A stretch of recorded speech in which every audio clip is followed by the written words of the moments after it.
मिल सकता है सुपरटेट में, साओ पोलो। और साओ पोलो से सीधे कॉफ़ी को भेजा जाता है एक बंदरगाह पर, और इतना कॉफ़ी होता है यहाँ पर कि वो बंदरगाह केवल कॉफ़ी के लिए ही बन गया बंदरगाह। अब वहाँ से केवल कॉफ़ी का ही आयात निर्यात होता है, वहाँ लोग जाते ही नहीं हैं। एक स्पेशल बंदरगाह जिसमें सिर्फ कॉफ़ी के ही कंटेनर आते हैं और जाते हैं, आते हैं और जाते हैं। और वो बंदरगाह बहुत इंपॉर्टेंट है, उस बंदरगाह का नाम हमेशा याद रखना, सेंटोस बंदरगाह। अक्सर पूछता है सेंटोस बंदरगाह किस महाद्वीप में है, तो बता देना दक्षिणी अमेरिका में, सेंटोस बंदरगाह। सेंटोस बंदरगाह, ठीक है, कॉफी के लिए ही है बंदरगाह, ठीक है। बताओ कांडला बंदरगाह कहाँ है? गुजरात में है। चलो हम ऑप्शन देते हैं, कोंकण तट, कोरोमंडल तट, कच्छ का रण। कच्छ का रण में कौन सा है? कौन सा बंदरगाह हमारा सी पोर्ट है? कांडला बंदरगाह। और कांडला बंदरगाह गुजरात में है, ठीक। इसी से सटा हुआ एक बंदरगाह है जो बहुत अच्छा। बताओ कांडला बंदर, वो पूछे कि कौन सा सबसे व्यस्ततम बंदरगाह है, तो क्या बताओगे? सबसे व्यस्ततम बंदरगाह कौन सा है? यही है, यही कांडला बंदर, सबसे व्यस्त, ठीक है। सबसे बड़ा बंदरगाह मुंबई का बंदरगाह, ठीक है, मुंबई बंदरगाह, ठीक। सबसे बड़ा और सब पर्यटन के लिए सबसे बढ़िया कौन सा बंदरगाह है पर्यटन के लिए? गोवा का शिवा, नेवा शिवा जो है ये आपका बहुत बड़ा बंदरगाह है। कहाँ है ये? कहाँ है? गोवा में है। कहाँ है? गोवा में है, कंफर्म कि महाराष्ट्र में? इसका नाम एक और है, बताओ। हाँ, इसका नाम जैसे उसका दीनदयाल उपाध्याय कर दिया गया, वैसे इसका जवाहरलाल नेहरू कर दिया गया, ठीक। अच्छा, कोची बंदरगाह कहाँ है? अरब सागर की रानी कहते हैं इसको। अरब सागर की रानी किस बंदरगाह को कहते हैं? कोची को, क्योंकि ये थोड़ा अंदर घुसा हुआ है, ठीक है। चलिए, बहुत है बंदरगाह, बताएंगे। तूतियन बंदरगाह कहाँ है? तमिलनाडु। एन्नौर तमिलनाडु में 3 है, याद रखना, चेन्नई, एन्नौर और तूतीकोरिन, ठीक है, बहुत ही महत्वपूर्ण है। चलिए, तो ये हो गया। अब सुनो, ब्राजील में आपने 3 क्वेश्चन पढ़े, कॉफी के लिए सबसे ज्यादा इंपॉर्टेंट है, जगह का नाम है साओ पोलो, और कौन सा बंदरगाह इससे रिलेटेड है? सेंटोस बंदरगाह। इतनी बात समझ में आई? अब सुनो, ध्यान देना, इधर देखो, ध्यान दो, ये है विषुवत रेखा। ये क्या है? ये है विषुवत रेखा जा रही है, देखो ये विषुवत रेखा खींच दी हमने, ये है विषुवत रेखा, ठीक है। अब विषुवत रेखा जा रही है यहाँ पर, सीधी सी बात है, यहाँ पर गर्मी बहुत ज्यादा होगी कि नहीं होगी? बताओ भाई। गर्मी, अत्यधिक गर्मी होगी, और अत्यधिक गर्मी होने की वजह से यहाँ पर एक मामला गड़बड़ाएगा। गर्मी होगी तो वाष्पोत्सर्जन ज़्यादा होगा, वाष्पोत्सर्जन ज़्यादा होगा, पानी ऊपर ज़्यादा जाएगा, पानी ऊपर जाएगा तो वर्षा भी बहुत भारी भड़कम होगी कि नहीं होगी? पांडिचेरी में देखो पानी बरसता है कि नहीं बरसता है, ठीक। हालांकि सबसे ज़्यादा पानी मानेसराम में बरसता है, आपको पता होगा, लेकिन मानेसराम में वर्षा होने के भी कई कारण होते हैं। जब हम जलवायु पढ़ाएंगे तब आपको बताएंगे वर्षा होने के कई कारण होते हैं। एक कारण भी ये भी होता है कि समुद्र से गर्म हवाएं उठती हैं, पर्वत से टकरा के पानी गिराती हैं, तो मानेसराम में जो वर्षा होती है वो समुद्र में गर्म हवाओं की वजह से होती है, ठीक। लेकिन जो नीचे जो पांडिचेरी में जो वर्षा होती है वो किसकी वजह से होती है? पांडिचेरी में जो वर्षा होती है वो किसकी वजह से होती है? किसकी वजह से होती है? वो विषुवत रेखा के प्रभाव की वजह से होती है। तमिलनाडु की तरफ पानी बहुत बरसता है, ठीक है, वहाँ के लोग भी काले होते हैं, इसीलिए गर्मी ज़्यादा होती है, गर्मी होगी तो वाष्पोत्सर्जन होगा, ठीक है। चलो, तो ये देखो जा रही है विषुवत रेखा, जा रही है विषुवत रेखा कि नहीं जा रही है? कौन सी रेखा है? विषुवत रेखा। विषुवत रेखा गई। अभी विषुवत रेखा गई तो आप में से कौन हमें बताएगा, ये एक रिवर बहती है ब्राजील में, कौन बताएगा इसका नाम हमें? जो नाम बताएगा वही समझो वर्ल्ड कप जीतेगा। बताओ कौन नाम बताएगा? इस नदी का नाम कौन बताएगा ब्राजील में जो बहती है? गंगा नदी जानते हो? गोदावरी जानते होगे? कावेरी जानते होगे? कौन सी नदी है ये? हैं? बहुत ऐसी नदी है कि अभी नाम ले लेंगे तो आप खुश हो जाओगे। बताओ।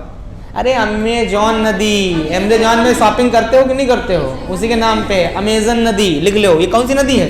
अमेजन नदी। अब सुनो, अमेजन नदी भी लिखो। पूछेगा अमेजन नदी कहाँ पाई जाती है तो ब्राज़ील नहीं, दक्षिणी अमेरिका यही आएगा पेपर में, ठीक है।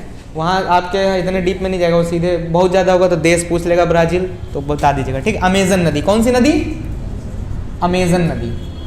अमेजन नदी लिख लो इसके बारे में, ये सबसे बड़ी नदी है विश्व की। विश्व की सबसे बड़ी नदी अगर बोलेगा, सबसे बड़ी और लंबी में याद रखना फर्क होता है। लंबी चीज अलग होती है, बड़ी चीज अलग होती है, ठीक है, समझ गए। बड़ी चीज अलग होती है, बड़े में लंबाई चौड़ाई और ऊंचाई सब आता है, ठीक है, और लंबाई में केवल लंबाई ही नापी जाती है, चाहे वो ट्रेन के डब्बे के बराबर क्यों ना हो, समझ गए। तो अमेजन नदी विश्व की सबसे बड़ी नदी है आयतन और क्षेत्रफल के आधार पर, और जल ग्रहण के 3 प्रकार से क्वेश्चन आता है। जल ग्रहण के आधार पर सबसे बड़ी नदी कौन सी है जो जल ग्रहण करती है? वो है अमेजन नदी, ठीक है, याद रखना अमेजन नदी को, ठीक। अब सुनो, अब अमेजन नदी भी बह रही है, विषुवत रेखा भी है, पानी भी गिर रहा है ना, सब कुछ हो रहा है। तो भैया हमको बताओ, जब नदी भी है, पानी भी गिर रहा है, तो सीधी सी बात है, जब इतना सब कुछ होगा तो क्या यहाँ पर जंगल नहीं पाए जाएंगे? वर्षा के टाइम में ही तो जंगल हरे भरे हो जाते हैं, तो सीधी सी बात है यहाँ जंगल भी पाए जाएंगे। तो पूछा संसार का सबसे कुख्यात जंगल कहाँ पाया जाता है? ब्राजील, अमेजन नदी के बगल में, और उस जंगल का नाम बहुत पूछा जाता है, नाम है सेल्वास वन, उन्हीं को बोलते हैं सेल्वास वन। उनके अंदर रहते हैं जीव जंतु, और जितने प्रकार के जीव जंतु उतने प्रकार की हरी भरी वनस्पति, और जितने प्रकार की हरी भरी वनस्पति उतने प्रकार के खाद्य पदार्थ। भाई जैसे लोग वैसे वैसे चीज खाएंगे, नहीं समझे। हर जीव अपने तरीके का भोजन ग्रहण करता है कि नहीं करता है? बताइए भाई, हर जीव अपने प्रकार का भोजन ग्रहण करता है कि नहीं करता है? बताओ, करता है ना? नहीं करता? सब अपने अपने तरीके का भोजन ग्रहण करते हैं। तो उसी तरीके से ये जगह बहुत इंपॉर्टेंट। तो अमेजन नदी के बगल में क्या है? लिख लो सेल्वास वन, ठीक, क्लियर, सेल्वास वन।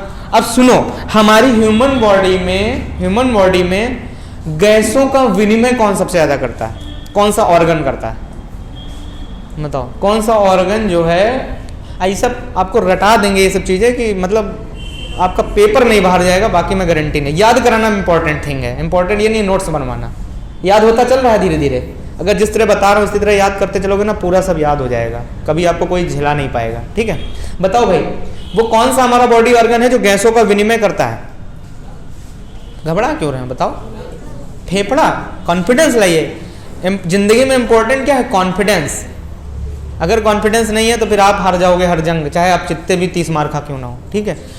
तो क्या है, फील करो अंदर से कि हम भर्ती ले चुके हैं, ऐसा फील करोगे तो कॉन्फिडेंस आएगा। डरे रहोगे, दबे रहोगे तो बहुत दिक्कत में आ जाओगे, हम फिर बता रहे हैं। और दूसरी चीज, ये कभी मत सोचना कि भर्ती कितनी है और लोग कितने हैं, हमेशा ये सोचना कि हमको हमारे बगल वाले से ज्यादा आता है, बस ये दिमाग में थिंक रखोगे तो तुमको पढ़ाई में भी मन लगेगा, जो पढ़ोगे वो याद हो जाएगा। नहीं तो बताऊं, डीमोटिवेट। हमारा दिमाग जो है, ह्यूमन बॉडी का जो साइकोलॉजी है मैं बता दूं, वो ढूंढता है नकारात्मक चीज़ों को। जैसे आप कोई नया काम करना चाहते हो, आपने बोला ये काम शुरू करें, तो बगल वाले से पूछोगे करे, वो कहेगा हाँ करो, बढ़िया चीज़ है, फिर आपकी आत्मा को शांति नहीं मिलेगी। फिर दूसरे से पूछोगे, तीसरे से, जब तक पूछोगे, जब तक कोई व्यक्ति ये नहीं कहेगा यार ये बेकार है, कोई नहीं काम, हाँ यार यही तो हम सोच रहे थे यार, ये बेकार है यार, कोई मतलब नहीं है यार, और बस उसी दिन अपने आप को रोक दोगे उसी जगह पर, खत्म हो गया तुम। ऐसा करते हैं हम, ह्यूमन टेंडेंसी है यही, हम तरसते हैं कि वो आदमी मिले जो कहे कि बेकार है। जब तक मिल नहीं जाएगा बेकार, तब तक ढूंढते रहेंगे। तो ये चीज नहीं करनी है अपने जीवन में, ठीक है। सेल्वास। तो ह्यूमन बॉडी में ऑक्सीजन का, अरे भैया गैसीय विनिमय का मतलब है ऑक्सीजन और कार्बन डाइऑक्साइड। ऑक्सीजन लेता है, कार्बन डाइऑक्साइड छोड़ता है, ऑक्सीजन लेता है, कार्बन डाइऑक्साइड। लेकिन पेड़ के केस में उल्टा होता है, वो कार्बन डाइऑक्साइड लेता है, ऑक्सीजन छोड़ता है, कार्बन डाइऑक्साइड लेता है, ऑक्सीजन छोड़ता है। ये देखो, कार्बन डाइऑक्साइड ले रहा है और ऑक्सीजन छोड़ रहा है, कार्बन डाइऑक्साइड ले रहा है, ऑक्सीजन छोड़ रहा है, किसके लिए? हमारे लिए ना। और बताऊं आपको, विश्व का 21% ऑक्सीजन इसी जंगल से बाहर आता है, समझ रहे हो? लिख लो, विश्व का 21% ऑक्सीजन इसी जंगल से बाहर आता है। इसीलिए पूछा जाता है कि बताओ विश्व का फेफड़ा किस महाद्वीप को कहते हैं? दक्षिणी अमेरिका। तो लिख लो, विश्व का फेफड़ा, दक्षिण अमेरिका का एक नाम है, विश्व का फेफड़ा। विश्व का फेफड़ा किसे कहते हैं? दक्षिणी अमेरिका को। याद रखना ये बात को, ठीक है, दक्षिणी अमेरिका।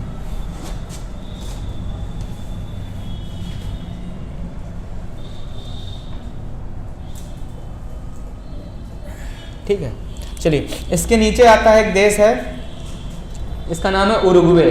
बकवास देश है, कोई मतलब नहीं है, बहुत कुछ इसमें भी पराग्वे, ये भी बकवास है, ठीक है। इसके नीचे आता है अर्जेंटीना, मोस्ट इंपॉर्टेंट, अर्जेंटीना लिख लो, अर्जेंटीना। अर्जेंटीना के तो नाम सुने होंगे, फुटबॉल की भयंकर टीम है इनके पास, ठीक है ना, अर्जेंटीना।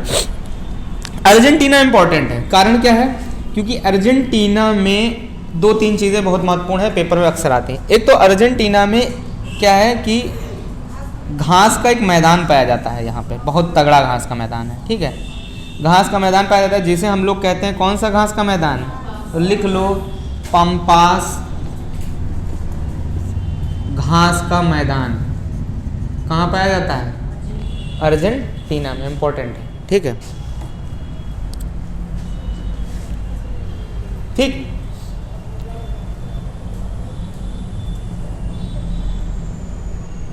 हाँ, पेंटागोन समझ रहे हैं, इतनी बात समझ में आ गई, कोई दिक्कत तो नहीं। अर्जेंटीना के बारे में पंपास याद रखना बस, ये इंपॉर्टेंट है, ठीक। उसके बाद में आगे और बढ़ो तो इधर आपको एक देश मिलेगा, ये देश है, ये देश ऐसे है, ऐसे खूब लंबा सा है, मिर्चे के आकार में। किसके आकार में, मिर्चा। तो इंग्लिश में इसका नाम है, धर दिया गया चिली। क्या नाम धर दिया गया, चिली।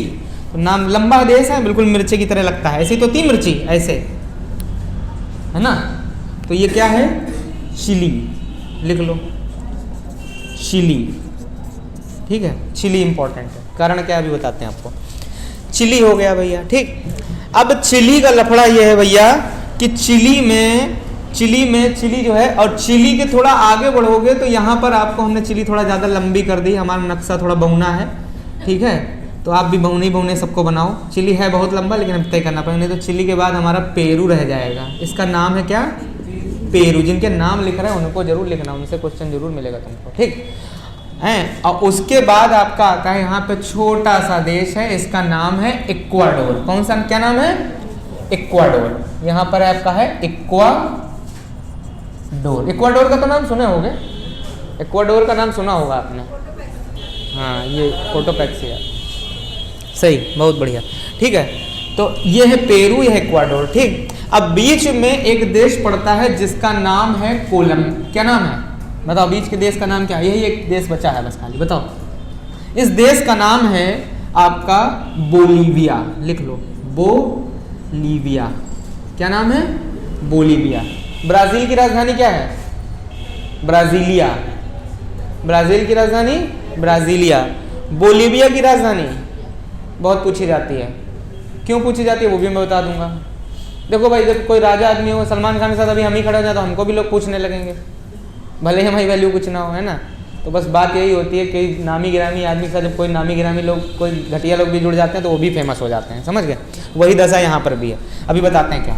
अब सुनो, प्रश्न नंबर 1 सुपरस्टार क्वेश्चन की बताओ, इस दक्षिणी अमेरिका का वो कौन सा देश है जो ब्राजील के साथ सीमा नहीं बनाता और सारे देश सीमा बनाते हैं। देख लो, सब सीमा बनाएंगे, सब सीमा बनाएंगे, लेकिन खाली 2 देश हैं जो ब्राजील के साथ सीमा नहीं बनाते। ब्राजील यहाँ तक फैला हुआ है, ऐसे जुड़ा हुआ है ब्राजील, ठीक है, समझ गए बात को। ऐसे ब्राजील है और ये देश जो है ये क्या है, बोलीविया, ठीक है। बताओ इस पूरे में कौन से वो 2 देश हैं जो ब्राजील के साथ सीमा नहीं बनाते। वो 2 ही हैं, एक है इक्वाडोर। इक्वाडोर देखो बोलीविया से सीमा बनाता है, ठीक है, लेकिन ब्राजील से सीमा नहीं बना। इक्वाडोर और दूसरा क्या है, चिली। तो बड़ा बड़ा स्वर्ण अक्षर में लिख लो, दक्षिण अमेरिका के 2 देश हैं जो ब्राजील से सीमा नहीं बनाते। एक का नाम है क्या, इक्वाडोर, और एक का नाम है चिली। इंपॉर्टेंट क्वेश्चन है। पेरू टच है, नहीं पेरू नहीं, पेरू टच है, ठीक है, पेरू टच है इससे। पेरू कहीं ना कहीं जुड़ा। मैप में हमने आपको, मैप क्योंकि हमने आप से हाथ से बनाया ना, इसलिए तो ये हमेशा 2 ही जो है याद रखिएगा। पेरू भी टच है, ठीक है। पेरू यहाँ, बोलीविया जो है ना ऐसे है, देखिए बोलीविया गोल है, बोलीविया का जो है गोल हिसाब किताब है। हमने मैप को थोड़ा ब्राजील खींच दिया है, बेंट करें, बड़ा होता कभी बड़ा सा खींचते हैं, अब चूंकि हमारा मैप छोटा है तो हमने इसको जब छोटा किया तो सब चीज़ दब गई इधर की ओर। अब देखो ये इधर टच है, देख लीजिए इधर, देखिए शंका ना रहे दिमाग में, देखिए टच है, ये ब्राजील पूरा छूटा हुआ है, ठीक है। ये यहाँ दबा हुआ है, इसलिए दबे होने की वजह से जो है ये इससे पेरू से भी टच करता है, ठीक है। बस खाली किससे नहीं टच करता है, ये समझ गए। और इसको थोड़ा बढ़ा दोगे तो बोलीविया कवर कर लेगा। खैर छोड़ो उसको, मारो गोली। तो आपको दो चीज़ याद रखनी, इक्वाडोर और चिली। मैप घर में आज डाउनलोड कर लेना, मैप दक्षिण अमेरिका का, फैला फैला के देख लेना कौन टच कर रहा कौन नहीं कर। देखो इधर कर भी नहीं रहा होगा, ये देखिए, ये इधर है, ये इधर है, अपना कलर्ड में ज़्यादा समझ में आएगा। चलिए, तो कहाँ पहुँचे हम लोग? इक्वाडोर। Important question. अब सुनो, चिली, चिली बहुत खतरनाक जगह है, याद रखिएगा। चिली में दो सुनो, दुनिया का पूछेगा सबसे शुष्क मरुस्थल कौन सा है? तो सुनो मेरी बात ध्यान से। इस जगह पर जहां पर चिली का बिल्कुल उत्तरी बिंदु है, वहां पर एक जगह है, उसका नाम है एरिका। बहुत पूछा जाता है सबसे शुष्कतम क्षेत्र कौन सा है? एरिका। अगर प्रश्न आ जाए कि संसार का सबसे शुष्क जगह कौन सा है? एरिका। ठीक है, सबसे शुष्क जगह कौन सा है? शुष्क मतलब पानी वानी तो है ही नहीं, मतलब समझ लो आदमी कैसे जी रहा है भगवान ने जानता है। ठीक, शुष्क क्या है? एरिका। एरिका की बात कर, बहुत पानी लगता है यहाँ पर पेड़। अरे अभी आप कतर चले जाओ, कतर में बहुत गर्मी होती है, बहुत ज़्यादा गर्मी होती है। ठीक, अरेबियन रहते हैं वहाँ पे, कतर में बहुत, लेकिन कतर में जाओगे तो आपको पेड़ पौधे सब दिखेंगे रोड पे, जानते हो। उनके लिए पता है 20-20 टैंकर लगाए जाते हैं, डेली पानी दिया जाता है उनको। तो जितना रईस देश है क्या बताएं, वहाँ पर पता है, वहाँ पर 10-5 करोड़ से नीचे गाड़ी नहीं है किसी के पास। यहाँ से लोग जाते हैं वहाँ गाड़ी चलाने, भारत से, अन्य भी देशों से आते हैं, समझ रहे हैं। खैर चलिए छोड़िए, आगे बढ़े। बहुत अमीर देश है, तो वहाँ पर पानी स्पेशली पेड़ पौधों को लगाने के लिए खर्चा किया जाता है इतना। तो वहाँ आदमी वहाँ नहीं निकलता घर के बाहर। कतर में आपको रोड पे आदमी नहीं दिखेगा, देखेगा तो आदमी बिल्कुल पक जाएगा, उबल जाएगा, अंडे उबल जाए, इतनी गर्मी होती है वहाँ पे, समझ गए। तो आदमी बोल जाए। तो एरिका एक जगह है, इस एरिका जगह पर एक मरुस्थल पाया जाता है, बहुत फेमस है। तो सबसे दुनिया का शुष्क मरुस्थल भी वही है, अटाकामा का मरुस्थल। बहुत पूछा जाता है अटाकामा का मरुस्थल कहाँ पाया जाता है? तो दक्षिणी अमेरिका, याद रखना, दक्षिणी अमेरिका। अब तो नहीं भूलोगे दक्षिणी अमेरिका, न देश याद रख पाओ न एरिका याद रख पाओ, तो दक्षिण अमेरिका मतलब अटाकामा का मरुस्थल, अटाकामा। ठीक है, अटाकामा का मरुस्थल। अटाकामा का मरुस्थल कहाँ पाया जाता है? दक्षिणी अमेरिका। ठीक है,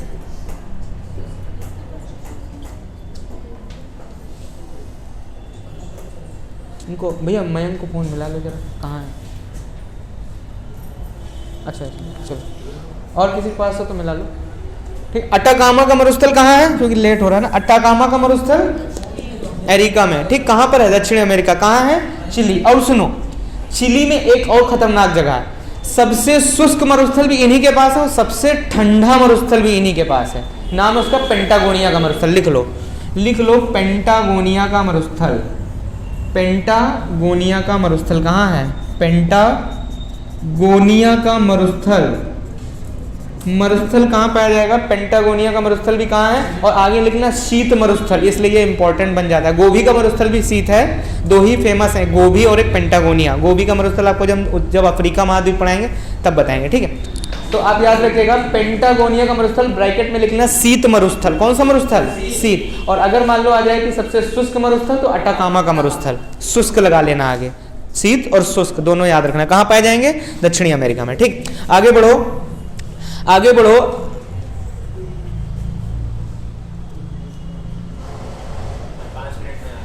ठीक,